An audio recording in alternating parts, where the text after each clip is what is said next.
this volume is really about trying to work through some of the puzzles about human rights. That's what it is. You take a bunch of, people who are immersed in the field, who are working in it constantly, and we gave them the opportunity to actually just think through a puzzle. And the essays we got back were fantastic. I particularly do human rights and the human rights of groups, and I'm interested in transitional justice these days. A lot of the stuff that I do is around that. So the book was a great opportunity for me to actually learn.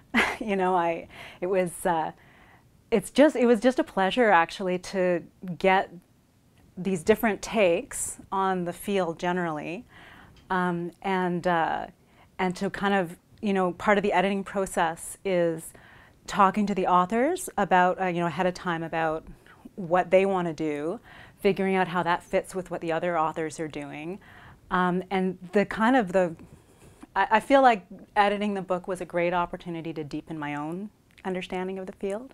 So that's one of the perks, I guess, right? We sent out inquiries to people we knew were working in the field and said, what would you like to see?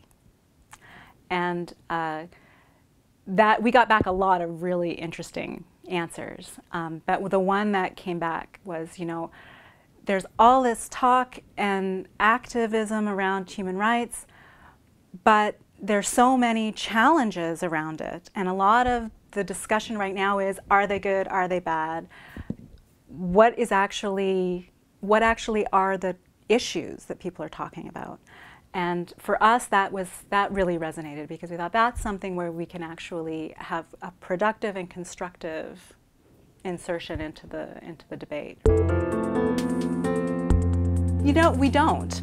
I think in many ways, having people work through those questions about what human rights are in the context of their specific topic is really interesting, because when you put them all together, it actually becomes quite clear that that's a live and really important question right now, is whether there actually is a single concept there at all. What are people actually saying when they invoke human rights? In the book, we had people take up questions about democracy, questions about conflict, human rights and conflict, about the global economy, about the environment. And some of the things that came out were, what good are human rights? What are they good for? Are they good for anything? I think so. And when you think about things like a lot of the harms that human rights are supposed to address and that are supposed to name are structurally produced. Is human rights a good language for that kind of harm?